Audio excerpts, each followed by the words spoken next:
All right. Good morning, everyone.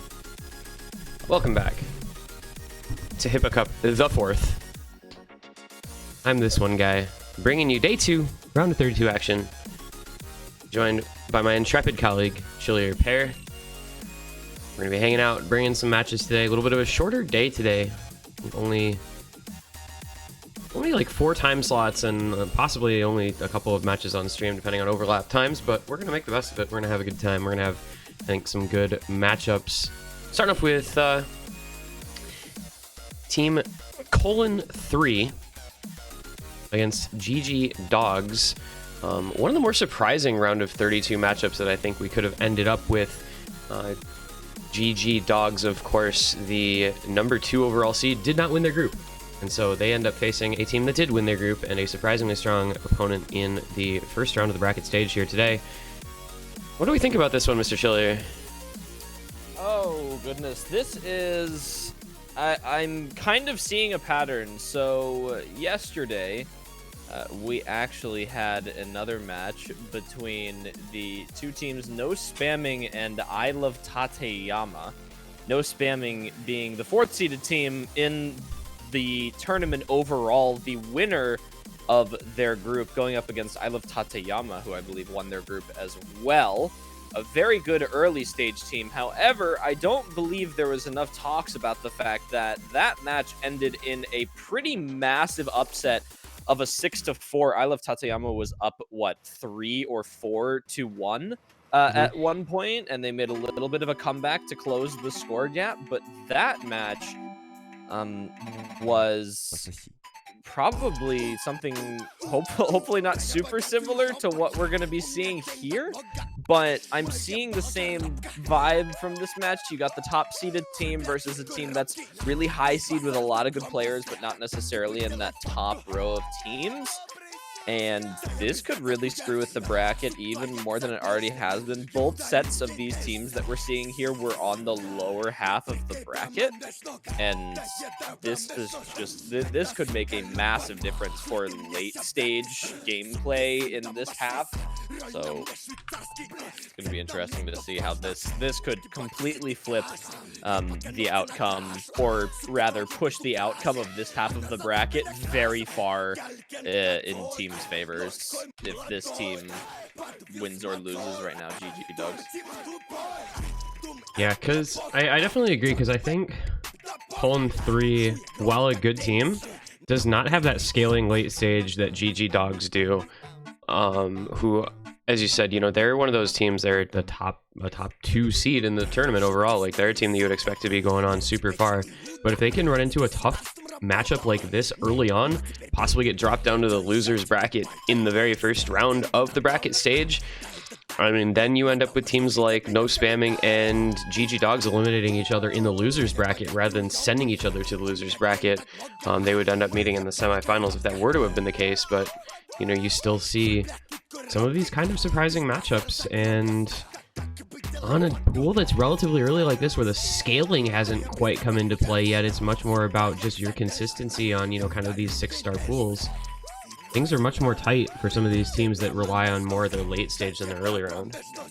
Yeah, this is a half of the bracket that I am very invested in, given that my own team resides in this bottom half of the bracket. So seeing a team like No Spamming already go down to the losers bracket, and the potential that this match could end up in, you know, either of these teams going down to the losers bracket is a big difference in the bracket, to be honest. But this team, GG Dogs, is actually who would face off against 8 Angry Men in the second round of this tournament here. So this could completely determine the outcome of the bottom half of this bracket. Again, you have you had 4 of the top 5 seeded teams by BWS in the tournament in this lower half of the bracket here. You have GG Dogs, you have 8 Angry Men, you have No Spamming, and you have God forbid I remember the team name, Trail Mix's team.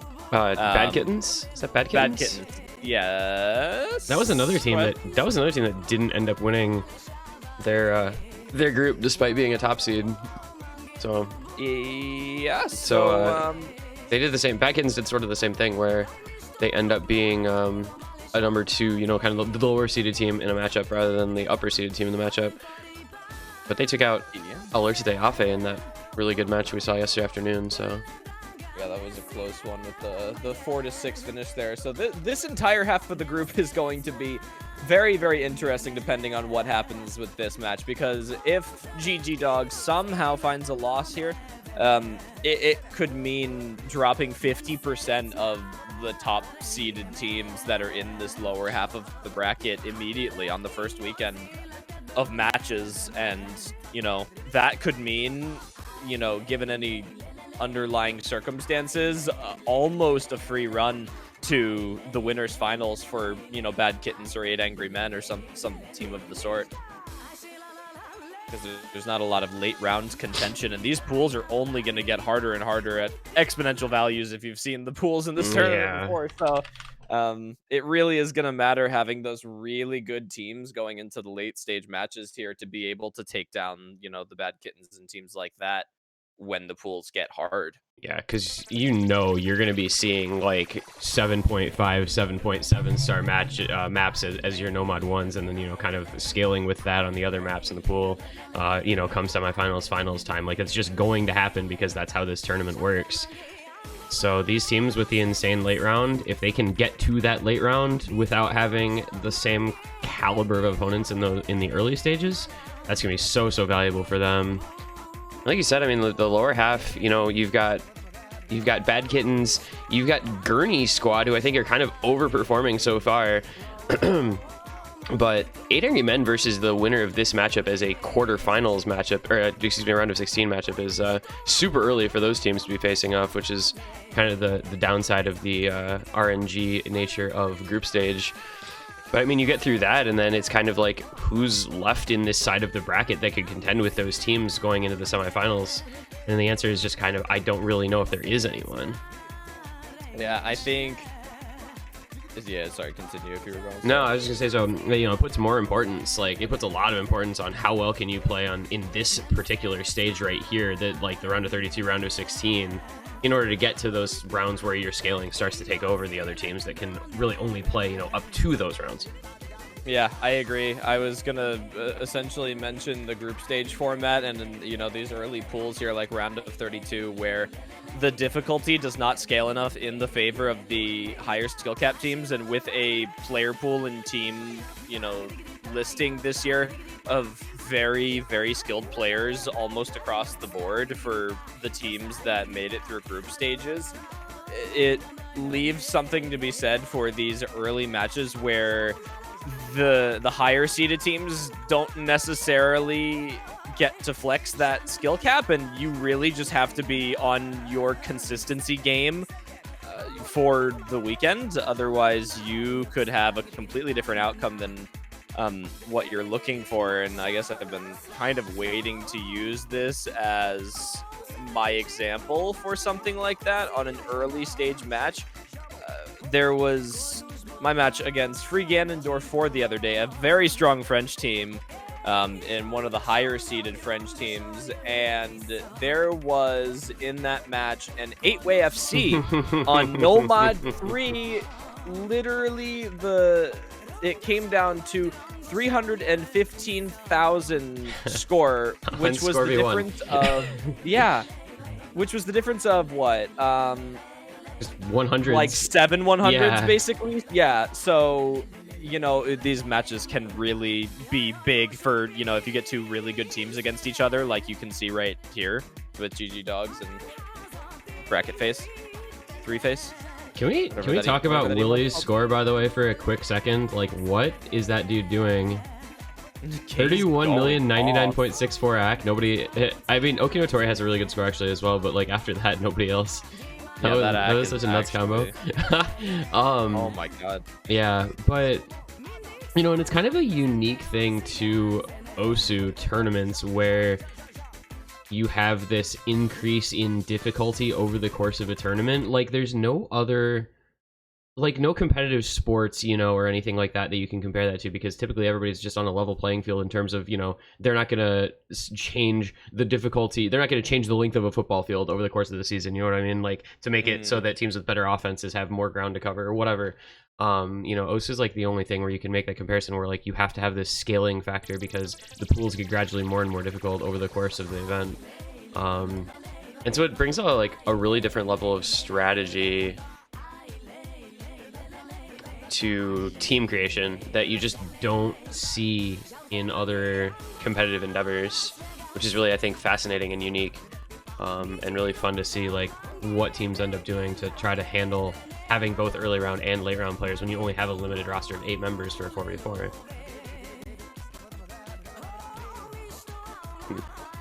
But that all being said, we are through the warm-ups, so we are going to get into our ban phase here. GG Dogs, I believe, winning the roll, so first ban, second pick here. And they do ban out Hidden 2, which I feel like I've just like not seen at all. I don't think I've seen the area Hidden played in a lot of these matches, but in the matches where it's been left up, it's been played in several of them, so it's like kind of one of those pick ban type of things, just depending on the teams. You either, like, I feel like, right, it's either like here's a ban, here's a ban, here's a ban. It was probably picked in all these other ones where it wasn't banned. Here's another ban. It's been banned a lot. A lot of teams having trouble with that low AR Hidden. Not feeling comfortable with it, perhaps. Always a good time with the low AR in pools. People seem to hate that most of the time unless you have some solid reading players on your team. And as the pools progress and you get more gimmick oriented, then it's going to be very important to have those gimmick players there for your matches or playing well, and that could mean a big difference as well. There's a lot of big mechanic maps in here, but generally faring more towards the side of gimmick, I believe. You see the ever popular Hard Rock 2 ban coming out from Colon 3. I feel like that's just a thing that happens. Nobody seems to like this Hard Rock 2 map very much. Just too bad because it's a banger. It really makes me sad that everybody keeps banning this out because I love this song so much, but I also am okay with it because it's 4.5 minutes long.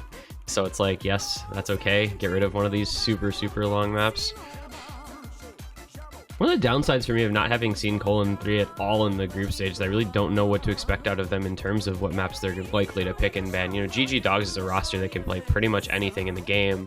That really, really high skill cap that we spoke of, you know, your Okinotoris, your Delices, your of the world, that are people that can just pick whatever they want to pool and do well in it. But yeah, that's it. Colon 3 is this kind of mixed like Taiwan, Hong Kong roster, and they are pretty well rounded based on the players that I'm familiar with on that team. But I don't know what their preferences have been so far. Yeah, I think you have a couple heavy hitters on Colon 3 that are going to make a huge difference here for them. Players like Spines Knight and Hibiki and Tira, and Ethan TC, who, you know, you see a lot in tournaments, and then a lot of other players that you don't see as much but still perform well in solo, Dazzlewind and Willie. I don't know Sky Blue or Chiroyu super well, but given that they're resting pretty comfortably there on a lineup with the rest of those players, I imagine they stack up pretty well. Yeah, I've seen Sky Blue on a couple of the rosters like this. You'll see this kind of roster in several different tournaments where they have that kind of 4-digit Taiwan stack thing going on. I think he was on their roster last year that had some of these same players in the same tournament, so pretty solid player, but yeah, like you said, not like one of the big known names from tournaments. Nomad 5 ban from GG Dogs, so no speed map, but another very long map banned out. Again, I am okay with this. Get rid of the 4.5 minute long maps, please. Thank you. Maybe we'll get a Nomad 2 ban. Can we get a Nomad 2 ban? Actually, I like Nomad 2. It's just 4 minutes long. And the rest of the maps are so much shorter for the most part in this pool.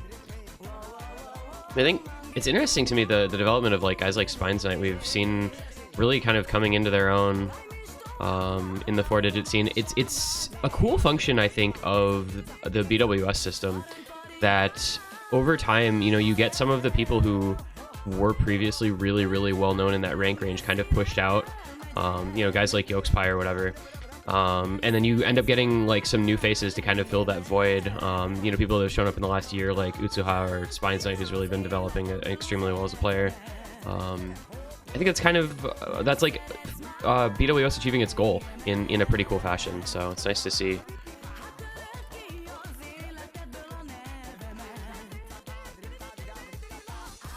And our last ban is Hidden 3, so we're going to have 2 hidden bans. No Hidden 2, no Hidden 3. Hard Rock 2 banned out as well. So a couple of alt picks banned by Colon 3 with Finder Keeper, or with Mabel, excuse me, and Scorpion Hill both banned out. That leaves Nomad 3 as really kind of the only alt pick left up in the pool. Nomad 5 Hidden 2, the bans from GG Dogs. I mean, they're not like a directly related thing. Maybe they are missing people to not have like a good speed roster, so they don't want to have to deal with Nomad 5. And they don't want to have to deal with the low AR Hidden because they are afraid maybe of Colon 3 on that, because I think their team is fine, especially like Okinotori. I think Dallas can probably play that okay. Not sure about the rest of the roster, but that doesn't seem like the sort of thing they would feel a need to ban out. I return. Welcome back. Thank you. That was faster than I thought. You've missed very little. Oh, that's good. Yeah. Colon 3 banned out, Hidden 3, and now they're on to their first pick. That's about awesome. First pick for Colon 3. I would imagine some possible tech map coming out here. Maybe the mirror map. Spines Knight kind of fares well on Nomad that. 2. Nomad 2. Well, that's completely different. We're just going. We're just going straight into mechanics. I simultaneously can both understand this pick and not understand this pick, because you have players on GG Dogs like Okinotori and Komachi Baka who kind of fare more towards the gimmick side of things, I guess. But then you also have like Blazink and Menewa and DJ Ebon, who I would not pick a Nomad 2 into normally unless I was really confident that I could FC. So I guess this could go either way depending on how Colon 3 performs. I think GG Dog's performance is just statically going to be very good on this map. And unironically, even on their own pick, I feel like Colon 3 just kind of became the variable based on what I've seen in past tournament performance. Maybe. Yeah, but I'm excited. Yeah, like we were saying, it's kind of hard to predict super well with that team how they'll perform on everything, but I think they'll be able to. I think they're a roster that'll be able to put together a 4-man for pretty much anything in this pool. So we're gonna find out though. It looks like we've got players in already. We should be about good to go here. I'll turn this audio back up now that we're not on that super loud warm-up anymore.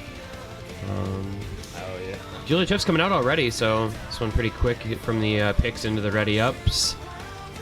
Spines Knight, Dazzle Wind, Hibiki Sky Blue against Retina, Okinotori, Zin, and Komachi Baka as the first 4 per team here on this first map. And I would like to think we're in for a good matchup here. I really hope that, that this one lives up to the hype that I've built up for it in my head, because I think these rosters are, on an early pool like this, I think these rosters are very capable of performing similarly well.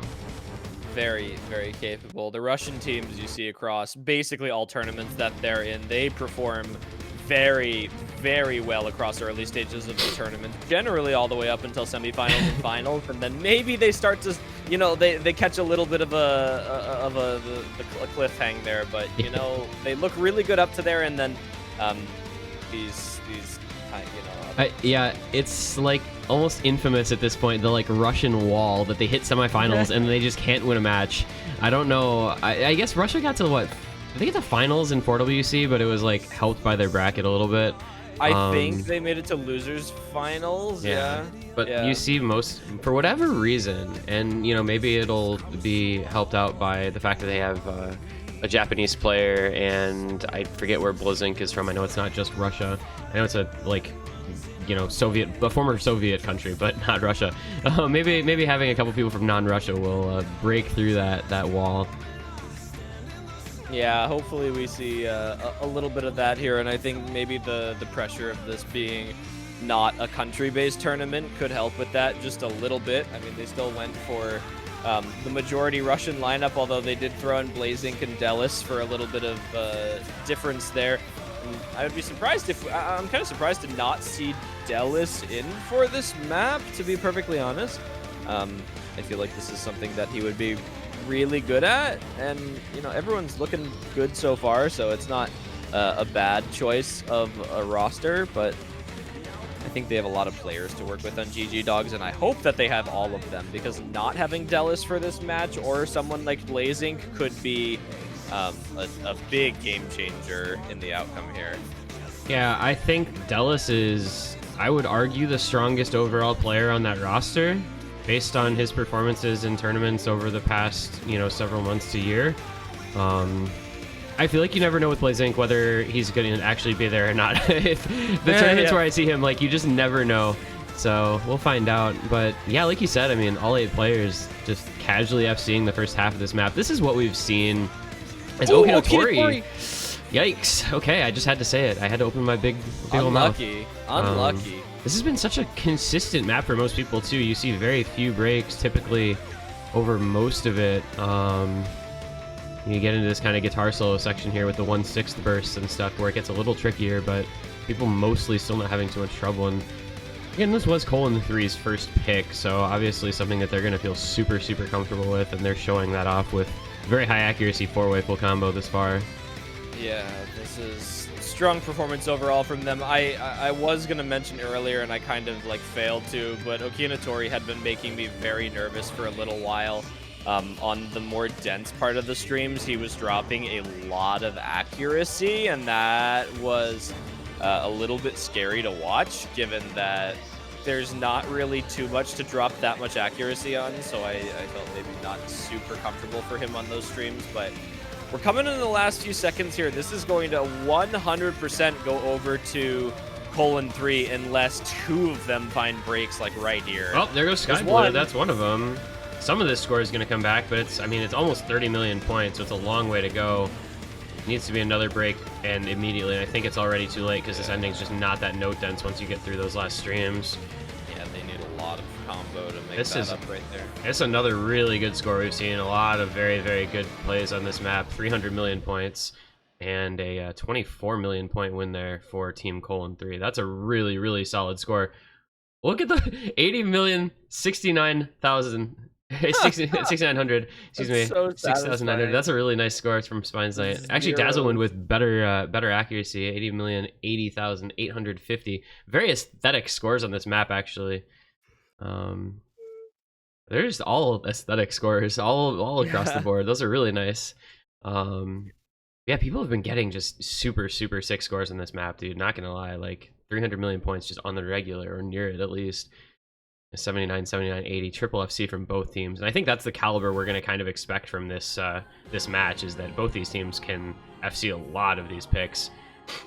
Fremod 3, interesting. So GG Dogs dropping the Nomad 2 as the first pick from Colon3, but then immediately going into the kind of similarly streamy Fremod pick as their first map. Wonder what the strategy in mind is there. Yeah, this is... Yeah, no, I was gonna try and find like some reason that GG Dogs would pick this into, you know, Colon3 besides the fact that they're confident on it. I can't really see a reason besides that. They, you know, GG Dogs did not look bad by any means on Nomad 2. Okinotori found that like very unfortunate break towards the middle to like latter 3/4 part of the map, which was unfortunate, but I mean, in the end, I think Colon3 had better scores overall, and it looks like Komachi's going to come in for this one, so Okinotori might not be streaming super well today. Stamina maybe not holding up as well as he wants. I mean, Komachi's definitely a good switch there, but maybe the mod's making a difference as well. I'm not entirely sure. I don't know. Komachi might be coming in for Hard Rock or something. Not that they need a specific mod, so I guess it wouldn't matter. Yeah. What are the free mod rules? You guys played 3 matches in group stage. You should know the free mod rules by now. Grr. Oh goodness. 2 mods, any mods you want. You got it. Yeah, that last map, Not man. a hard one. Literally just where you break, because it was 80 million, 80 million, 79 million, and then 80 million, 79 million, 79 million. So it was literally just that Sky Blue had an extra 500 combo because of where he broke over Okinotori. I don't actually know who wins that in V2. I'm pretty sure Colin 3 still would have won it in V2, but it still would have been super close. It wouldn't have been 24 million points, obviously. Yeah, Okinotori would have been locked to that 650. Yeah, the 24 million just looks so bad, but you know, it's literally just like it just extrapolate out based on the length of the map for the V1 versus V2 thing. I know, really, you're gonna hit Pretty like funny. the middle stages of this tournament where maps are gonna be won by like 100 million, and it's just gonna be the most questionable. Yeah, I feel like that's like the Nomad 2 type beat though, is people winning by just ludicrous margins because the scores get so big on some of the Nomad 2s that we see. 100 million points per player, you know. I think it was like it's been like over the top stuff like that where you get those Zai Nomads that are just like 4.5 minutes long, 2K combo. There goes Ethan early on, but DJ Eban with a slider break immediately after. One mod player down per team early on.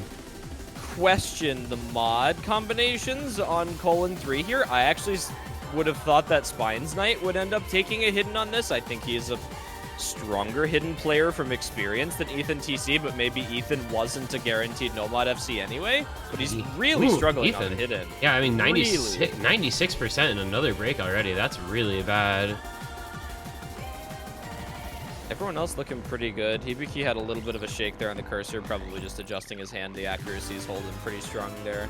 Spines Knight doesn't have the best accuracy, but is holding combo at the very least, which is exactly what you need right now with Ethan with a big break here. I think GG Dogs needs to see another FC drop here towards the end. There goes DJ Eban again. It's combo advantage back to Colin 3. It's 2 million points, which I think Ethan can make up if he holds on and everybody else does as well. But it'll be pretty tight depending on what the other players do. Ethan's going to try to claw that gap back on his own as best he can. 230 combo advantage is going to go over, but it's just going to depend on what happens in the last third here. Ooh, Hibiki drops though! Oh, there goes the FC. Okay, well, so much for that, because now that's just a 900 combo lead for GG Dogs, and they're going to run away with the last quarter of the map. It's already 3 million, and that is gone on the last stream with Ethan. And there goes again. Yep. Komachi finally drops. Too late, unfortunately. Yeah, if Retina and Zin both broke right now, it could be like feasible, but otherwise it's just going to be GG Dogs taking the pick. Yep. Keeping it tied up, taking their own map now. Yeah. That hidden on Ethan TC, man. I'm just questioning that because that was like such a relatively poor score. Yeah. I mean, 8 million. Everybody else at like the next lowest score was what? DJ Eban at 10 million. His were only slider breaks. His accuracy was a lot better. Yeah. And everybody else up at 19, 20 million plus. So it's like just a big difference maker on that one player, unfortunately. He looked really good at the ending of the map. I think he started to, be a little bit more comfortable towards the closing sections of that map, but the beginning really was what did the damage for Ethan there. DJ Eban did give them a little bit of an opportunity to keep themselves in this with that break that he found towards the middle and then the ending of the map, but just the sheer amount of combo breaks at the beginning, Ethan probably lost out on 1.5 million possible score there.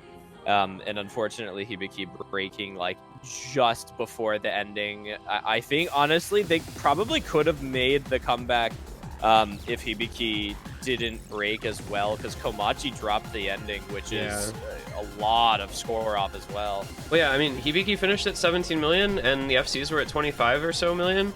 And they only lost by 5 million points. So if Hibiki FC'd, then that would have been a possible break point for Colin 3. But, happens. Just happens. Yeah. It happens. Unfortunately, I don't think it happened in the way that it probably could have. I think, again, the mod selections there for Colon 3 were not the best. But I guess, in their minds, they knew what they were doing. I just don't think from an exterior point of view and past tournament experiences that was the strongest that they could have done. I think they were maybe basing it off of, okay, no mod carries a little bit too much, like we need the guaranteed no mod FCs, and they weren't maybe thinking about how much worse the hidden players would do if they had that mod instead. So, I mean, that map is not necessarily the hardest with hidden, but it's certainly a decent amount more difficult than with no mod. Into DT next. So this is just gonna be a stream match apparently. We go no mod 2, free mod 3, DT2. Like it's just let's get all of the stream maps out of the way. No mod 5 banned, so that's not gonna be an option. I don't know what's gonna be left for a streamy type of pick after this. I guess that's really kind of it. Pretty funny. We're just sticking with the skill set. This one a little bit faster, of course, but I guess we really out here playing streams today. Freaking genetics players in the world. I tell you what. You know, it's gonna be interesting to see how this DT map goes. I think that, I mean, this is a good deal higher in BPM than the other two maps that we've seen. I mean, Veil of Elysium is not fast in the slightest. No, 166 BPM. Yeah. And then Zevel goes up a little bit to, 185. You add a little bit of BPM there, and then, you get 225 with a big 40 BPM jump off of that. Yeah, nice scaling, and then it's just, like, kind of climbs a mountain. Yeah. Learning curve type beat. This is also, I think, we're going to find out if Blazink is here, because he would totally be in for this if he is here, but it seems like he just isn't at matches for the teams he's on a lot of times, so like we were saying before, we'll find out here, because I think this is definitely a map that he would be in for. Noted relatively fast boy. There he is. Okay. All right. The Blazink appearance. Let's go. This is going to be an interesting one because I think like Xin and Blazink are both going to be really good at this, but Colon 3 is a team that I'm not really familiar with in terms of their speed performance or more speed. I mean, this obviously isn't like in the sense of, Arison speed, but it is a faster map than we've seen. So we have to find out how the teams are feeling on something that is a little bit higher BPM. Gonna require those fingers on that left hand to do their thing just a little bit more. Yeah, I think this is arguably the quote-unquote fastest map in the DT pool. I know it isn't based on BPM, but given the nature of how it's mapped, DT1 ends up being a little bit more of an alt map for a lot of players that go through it, given the BPM. Obviously, there's the single tappers. You get the the faster DT players in the tournament, but this is probably regarded as one of the fastest maps in the pool by a lot of the player base, so it's gonna be about who hits those really long streams, I think. You have these beginning sections which are just triple bursts into the sliders. Nope, Tira. Oh, the doubles, I forgot about those. Yeah, the finger control in this is kind of an underrated aspect because mostly we think about the streams. Oh, Tira, buddy. Oh, buddy. Not having a good time. Yeah, you think about, and Willy breaks as well. The Colon 3 not doing quite so great on their first pick here. Their second pick here, excuse me. Yeah, this is kind of an unlucky performance at the beginning. Oh, Blazink and Okinotori both break at the same time. Okay, well, that opens the door back up here. See what Dazzlewin and Hibiki can do against Xin and DJ Eban. Well, there goes Hibiki and DJ Eban. Okay, we're just trading breaks. Well, and there goes Xin as well. There's no FCs left on GG Dogs. Dazzlewin can bring this one back for his team. I was going to say there might not be enough time, but now there is. Okinotori breaks again to trade Tira, and it's going to go over. Yep, Dazzlewind is just going to carry this one if he can keep it alive for just a little bit longer through these long streams at the end. He does it. Got it. Oh my gosh. The score v1 moment from Dazzlewind. Hard carrying his team. The only FC on the map. Wow, buddy. Those breaks came out from Willy and Tira, and then Blazink and Okinotori breaking at the top, and I was like, oh, it's not going to be enough combo, and then everyone dropped. Yeah, GG Dogs just full combo reset with like a quarter of the map to go, and Dazzlewind said thank you very much and good night. That was a really big carry from him. Best score on the map by 4 million points nearly. Well done. That's the nice thing about Score V1, man, because you can do that sort of carry. I don't know if they would have been able to win that on V2. It would have been super close. But oh, come on, game. Thank you. There we go. But Dazzlewin moments. Best combo by 174. Gives you an idea of where those break points are on that map at around 450 to 500 combo. You just see a lot of breaks, and if you can get through that, you're probably good enough at the map to get to the ending. Yeah, I think, that last pick did concern me a little bit, given that was Colon 3's pick as their second pick of the match, and they almost lost that. It does make me a little bit concerned for the latter part of this match here going in, because we mentioned that GG Dogs having a higher skill cap in general, which means that they're probably more comfortable on more maps in this pool. That could give them a lot more picking opportunity. I think Colon 3 had a good opportunity to take a break point against GG Dogs. Unfortunately, they just let the combos slip at the ending. And I think they might have... we'll see what happens on this next pick here, but Colon 3 on that last pick not looking as strong as they did on their first pick of the match, so hopefully they didn't need that break point to keep themselves confidently in this right here. We'll see. Yeah, I wonder if GG Dogs maybe go to something that's a little bit less mechanic based now that we've gotten, you know, those 3 kind of streamier picks out of the way, or if they want to find a different type of mechanics. I mean, we do have a couple aim maps that are open. Do have the one hidden that was left up. They want to feel like a hidden pick could be an option. I've still yet to see Nomad 1 picked on stream. That's gonna be Hard Rock 3. Okay. Drive me crazy. That makes sense. You know, I think the Russian team strategy here really should be to pick Spines Knight out of the match as much as possible. I think Spines Knight is probably their best overall player on Colon 3, so if you can keep him out of the match as long as possible, I think you could set yourself up for a little bit better of a run through the early maps. And then if they have to, you know, they can start using him later. But I think as one of the better players in there, that should always be your strategy, especially with, you know, one of your better players being a little bit more sided towards a specific skill set. Spines Knight being those gimmick finger control tep maps, you know, not necessarily the super fast mechanics. Man, what was that hidden tech map that he FC'd in for LUC? Oh, the Gene Michael Jr. one, the Yeah, I think so. Yeah. That was oh my god, where's my frickin' now I have to go remember what that was. I just remember Spines like just like you said, like just really good at hidden, really good tech player. I'll find it. Right no, I've got the sheet open. It's all good. Okay, I was gonna say it's. It was like semifinals hidden. No. Yeah, get over the culture. Yeah, yep. Okay, I'm glad we were thinking of the same map. Yep. Yeah. God, that was such a nuts performance on that from him. I remember that really, really vividly. Yeah, that was I think they still ended up. I mean, you guys still ended up beating them like 6-1, but I think that might have been the one map that they won. Yeah, it was, and he just hard carried. God, what a freaking play that was. I think I have that uploaded somewhere, that VOD, just of that score. Yeah, that was crazy. Good performance overall. But yeah, that's kind of what that guy's known for, like you said. So he is going to come in for this, though, so we will get our first Spines Knight sighting in this particular match.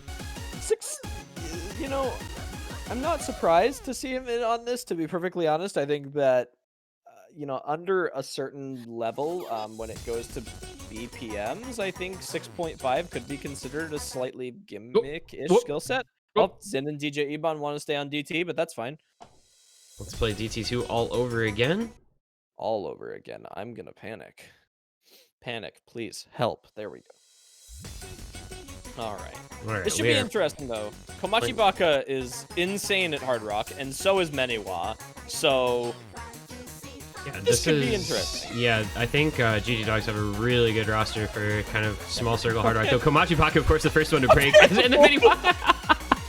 All right, and Zin as well. So you just named the slider!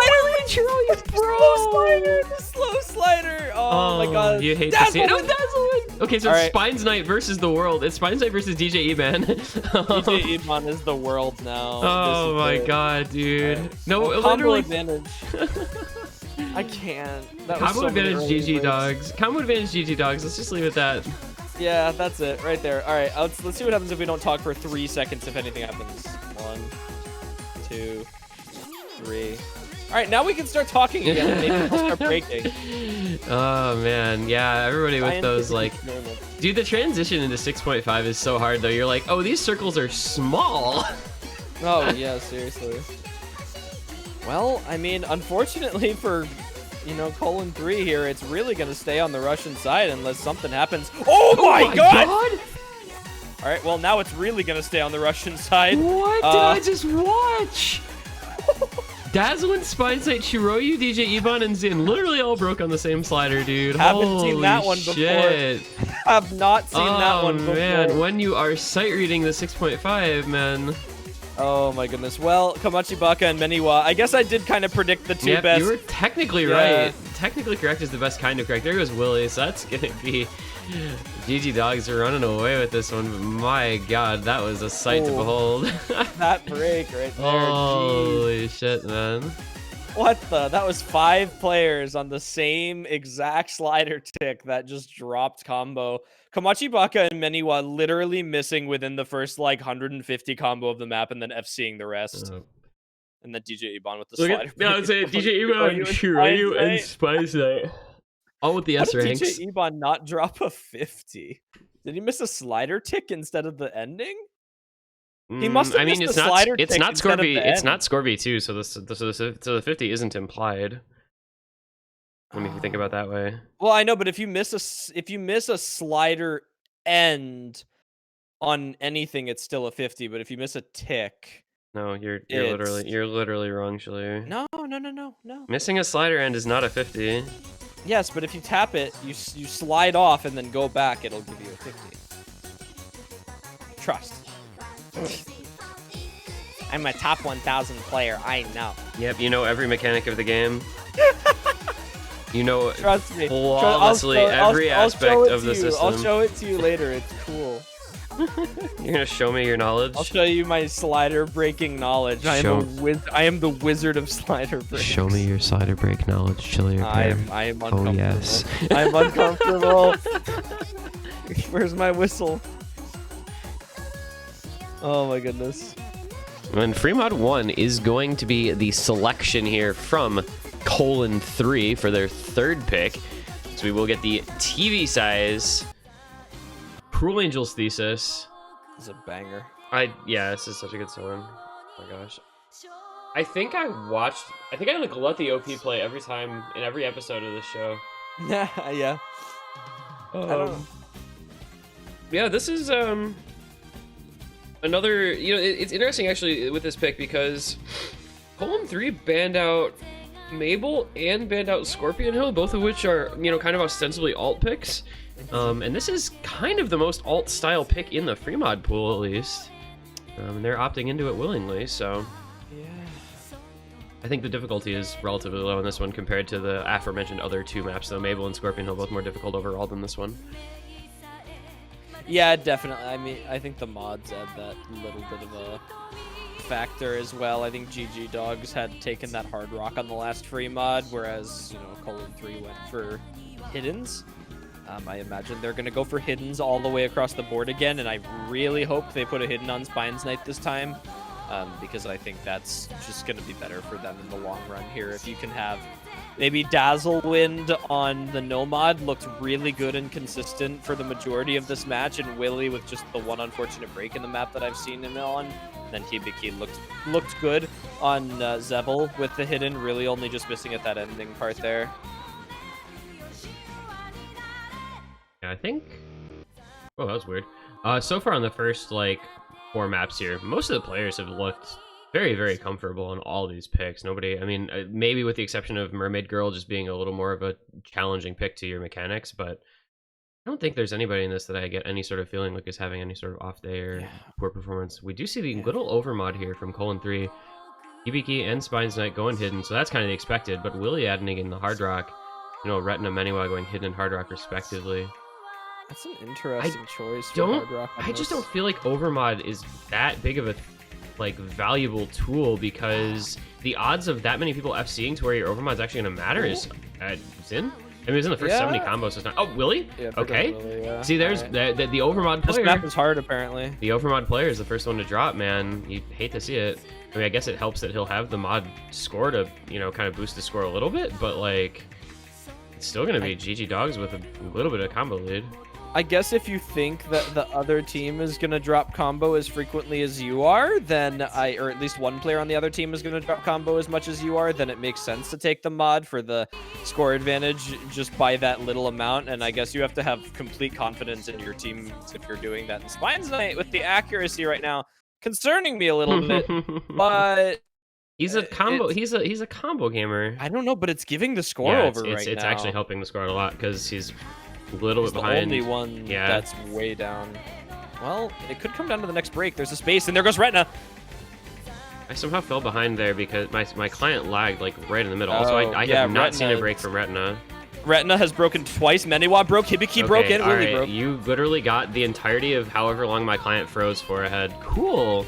Oh, wow, that's unlucky. All right, well, colon 3 does win the map in the end. Spoiler alert. My client literally froze for like 15 seconds straight. That was so weird. That's Okay, so really Meniwa- close though, man. What?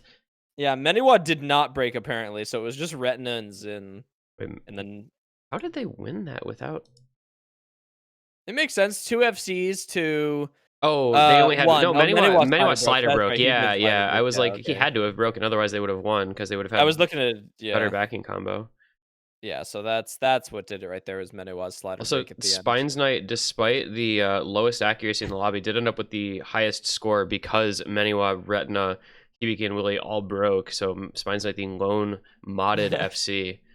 Good for him. Yeah, that 400k score difference. I mean, every little bit counts when the score difference overall is only 1.2 million. Yeah, 400k score difference for a mod FC plus the, you know, like all 1.2 million slider break from Meniwa at the ending there.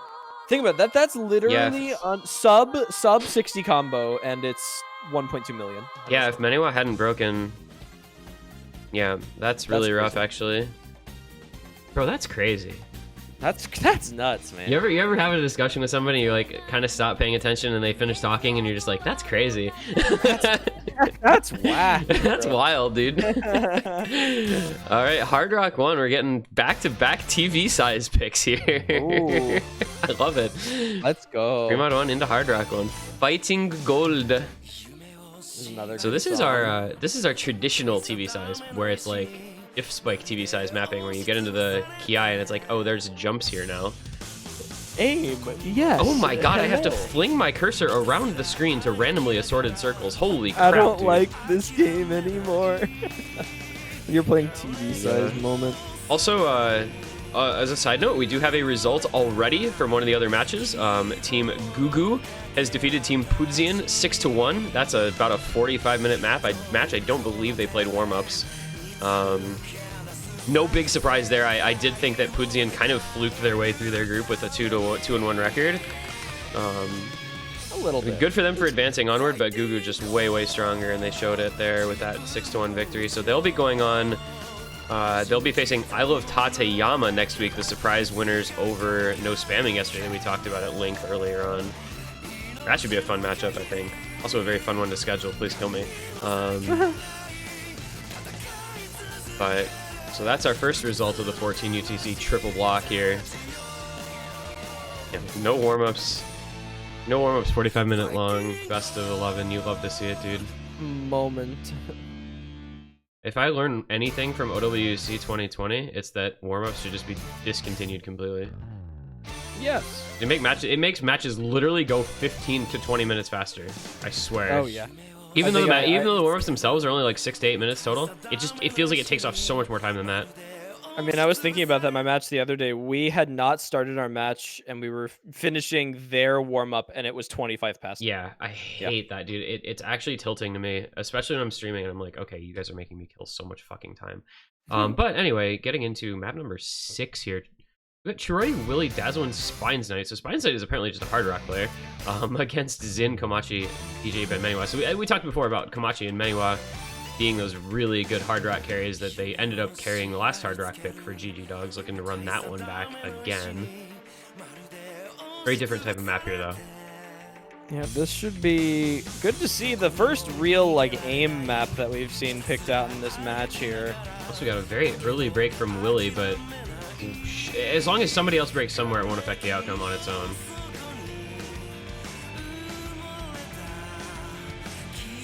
We'll see what happens in the later part of this map here. Yeah, we did see Willy with the early break on the hard rock on the last map as well. Zin, however, not dropping this time. Willy's accuracy is actually going to help to keep that score alive. Yeah, and we're going to come into the Ki, some jumps, nobody breaking as of yet. Here comes the real part. This is it right here. Yeah, this is where things start. Yeah, you get into this Ki where there's actually some aim, And this is where it just is all going to come down to who can hit these jumps. And it looks like everyone except Dazzle win. That's just going to give GG Dogs the map, that's I'm pretty just sure. it. Yeah, there's not enough time left. Komachi breaks, but it might not be late enough, unfortunately. Oh, wait, Maniwa broke. No, it doesn't. It does matter. It does matter. Enough. That matters now. Yep, big time. That's 2 breaks. That's going to be combo over. Oh, is it going to be enough time? Oh, it is. Wait, spinner. Wait, it's gonna be spin to win. It's spin to win. It's spin to win. It's spin to win on Score V1. No, spin faster, buddy. Okay, wow. Got it. 21,000 points. Holy sh. Yeah, 20. Okay, 22,000 points in the MP link. It's slightly different score. It was 432K here, 431K on the other one. So 22K. Holy shit, that's as close as it gets. Oh. That is double break. Wow, that double break from GG Dogs just sinking their chances. Really unfortunate. I am so sorry to Maniwa. That accuracy is absolutely insane. Two 100s. Wow. Oh, that's unfortunate. Colon 3 got away with one there, man. That's a big difference in this match right here. Yeah, that break point. Such a huge break point. Oh. That was not a map. I do not think GG Dogs thought they were going to lose that one at all. You start to progress later on into these matches, and I think you really start to pick your solid, tight maps. And, I mean, honestly, this match is essentially going the way that we mentioned it kind of would before it started. Like, both of these teams are so good at early stage that it literally comes down to who maintains the consistency here. I don't even know if it's whoever maintains consistency at this point. It's just whoever doesn't miss on something random. Yeah, you have to. I mean, and with with the TV size map too, like you don't have room to. There's no room for error because the map is just so short. If you miss, like there, I mean, you saw the break from Maniwa and it was just over. It flipped over, and then Colon 3 could have taken it actually by more. Like, it wouldn't have necessarily been that close if they hadn't found the break right at the ending that required the spin to win moment. But literally just that one miss from Maniwa and then the early break from Komachi Baka. But, like, I mean, that's just as close as it can get. That really is, like, going to be the closest map outcome that we will see in this round of the tournament, I am pretty sure. Yeah, we've seen a couple of pretty close maps, I think. Not really on stream so much, but I believe I've seen a couple screenshots. But yeah, I don't think in a V1 tournament you're going to see anything closer than 22,000 points. Like, the odds are just so slim. And we're going to continue playing just really short maps here, I guess, where we go TV size into minute 6 second grid snap old map. This is... All right, I actually think this is a very good pick for both teams here. Again, I swear to God, the questionable picks in this match are just flowing. I think, like, I don't know. I think everything feels questionable when there's two things involved. The first is that the pool is not all that hard as of yet, so you just expect everybody to do pretty well on just about everything. But also when you have maps that feel so short that, like, any one break can affect the outcome really noticeably on its own. I don't know, because I think this DT is going to be good for Colon 3 because they've looked really solid on the finger control and gimmick style maps today, but they also barely won their other DT pick. GG Dogs just had some unfortunate breaks. The Blazing Kokinatori double break on that stream is really what did it there, and I mean, this is a completely different map with the finger control element of it, but I feel like that would just maybe favor it a little bit more towards someone like Kokinatori. Yeah, I guess this is a map that is very, very unique in this pool. You don't see many maps like this in tournament pools in general, right? I mean, how much of the 2011, 2012, something like that, that like early era grid snapping, it might be earlier than that actually now I think about it. I think the DT4 is the 2012 one, but anyway, you just it's so hard to like know what to expect when it's a type of map that you just don't see much of. And it is going to be Okinotori, as you said, so we will get to see the Okinotori, kind of that same roster. We'll see, a map, like you said, a player like him probably can do quite well on this type of map. We're going to get to find out for sure.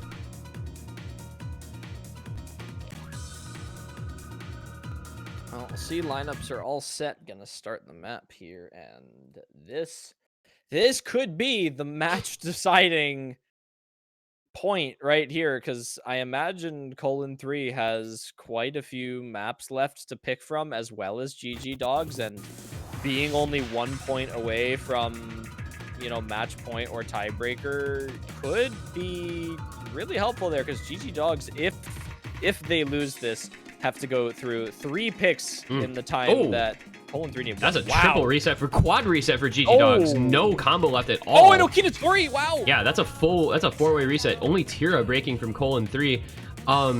This is, and like you're saying, this is such an important pick for colon 3 because they'll be assured of a match point on their own pick if they win this one, because it'll be 5-2 at that point. Even if GG Dogs win their own next pick, colon 3 will still get their own pick for a match point afterward. So this is really, really important, and it's super key that they've been able to keep their combo up this far. And Blazing breaking once again, just going to help extend out that lead a little more. And we're already coming close to the end. It's over almost a 2 million. It is a 2 million point lead. I think they're just, they're just going to take this. There's really nothing GG Dogs can do. As DJ Ebon breaks again, this is just colon 3 looking so good on this map. This is one of the best team scores I've seen on this pick so far. Yeah, Dazzlewind is just kind of running FC. through this, as well as Hibiki. Wow. That's not the final score. What? That's not the final score. Well, the final score is 9.4 million to 5.4 million. The referee just said final score. It's not the final score. It's best of 11. Yeah, the match is not over. I thought you meant a client. I was like, yeah, no, that's not. Yeah. He copy pasted from. That means he has to have copy pasted from the wrong sheet, because the current sheet has the updated score. Yeah, I don't. I think at least, because I haven't seen any other refs have that problem. Well, to those watching, it is in fact 5-2. It is not 6-2. Match is not over. One more pick, at the very least. Yeah, this is sick. I changed all the 5s to 6s. Oh. I changed all the 5s to 6s, so this is definitely not. I blame the referee. It's all good. Referee. Shit happens, but it's kind of funny because I remember like specifically making sure to change that one thing in that copy paste. But yeah, so 5-2. It is not the match over. It is best of 11, so there is one more point required for colon 3. GG Dogs will have a pick to try and get one of those back, but then they'll have to get a break point if they even want to have a chance at a tiebreaker. And no Delis today. I was kind of realizing is like really a noticeable thing, because as we said, he is possibly their best player. And like the score gaps have not been that big, but you never know like what, the difference of one player can make. Yeah, I think we mentioned that at the beginning of the match before we even, started going through this, but not having Delis for a match like this is detrimental to your team. I think GG Dogs has a very good team, but when you are missing a player who is like essentially a guaranteed FC on 95% of maps in this pool for a match like this, I mean, a single FC could have made the difference on a lot of these maps. So, if you had someone like Delis here, this match could have been completely flipped. Like, there's all the possibility in the world is opened with that. I mean, because even if, God, like, he comes in, maybe he FCs Veil of Elysium and they get a 4-way. Maybe he has... I don't know how his speed is, but I think he would probably be able to play Mermaid Girl just fine. Yeah. Some of these things, like Fighting Gold, maybe he FCs that. You just don't know. Essentially, like, an FC would have won them Veil of Elysium. It would have absolutely won them Mermaid Girl. It would have won them Free Mod 1. It would have absolutely won them Fighting Gold. And it would have not won them Heatstroke, unfortunately. But regardless, this match would be, what, 4-3 in favor of GG Dogs? Yeah, it could easily just be 4-3 their way. Or, worst case scenario, it could be, just down by 4-3, but only down... only down because your second pick rather than being down by a break point. Yeah, like 4-3 and it's, colon 3's pick or something like that. You just don't know. And I mean, I guess that's, kind of how it goes, like, unfortunately. But Hidden One, I think, is a very good GG Dogs pick. But at the same time, like, this is going to just be a Spines Night special, right? Like, there's no shot Spines Night doesn't just send it on this pick. Yeah, this is 100% of map that Spines Night just kind of goes on. But at the same time, like Okinatori will pop off on this too. Oh yeah. Komachi Baka, interesting. I always think of him as more of a Hard Rock Nomad player than a hidden player, but we'll see how that goes. I think Komachi's been branching out a little bit. Retina is taking Sky Blue. I feel like we've seen multiple people randomly miss aim or misread in this map. It's strange. Yeah, it's not like a reading map, really. It's more of an aim control type of thing. But I guess it happens as Retina gets a little solo spotlight here for a second. Yeah, I'm like, I just catch him up in the client here to the 86 combo of other players. All right, almost there. There we go. He catches up. You'll love to see it, chat. You love to see it. Retina's actually frozen for longer on my client. Everyone else on the map was like a quarter of the way through, and Retina unpaused at 160. Oh my goodness, Spines Knight, Sky Blue, Zin, all breaking on that little buzz slider into the little burst pattern. Okay, well that's not good for Colon 3. Their best hidden player is broken. Still 3 FCs. Oh, Komachi breaks as well though, so it's Okinatori Retina against Hibiki and Chiroyu. Okinatori's not an FC though. I just realized that Okinatori broke at the beginning. Wait, what? Why is Okinatori down on combo for me? He isn't. I don't think he is. I don't know. My Bancho just perpetually locked him at 300 combo. Maybe. Zin. Oh my goodness. Zin, Spines Knight, Chiroyu, Sky Blue, Komachi Baka. That's a lot of breaks, but it's still 2 FCs to 1 for GG Dogs is the important part here. Yeah, regardless, it's just TP key. It's halfway through the map. I see players having more trouble with this than I would expect them to, honestly. I really would not think people would have this much of a problem playing this map, but Hibiki trying to do what he can to hold his team close in this one. Wait, Chiroyu did not break. I apologize. Ooh. Chiroyu still has an FC. That's actually really, really important. My Bancho is actually so screwed up right now, you don't even understand. Hibiki almost just got slow slided. Oh my god. Okay, here we go into this little weird back and forth kind of triangular. Okay, into the last third, we're going to go. Okinatori Retina trying to hold off Chiroyu Hibiki. The 2v2. Retina breaks. It's going to go over to Colon 3. Oh my goodness. Are they going to just take a break point to win the match right here and now? That is huge. No, Chiroyu finds a break as well.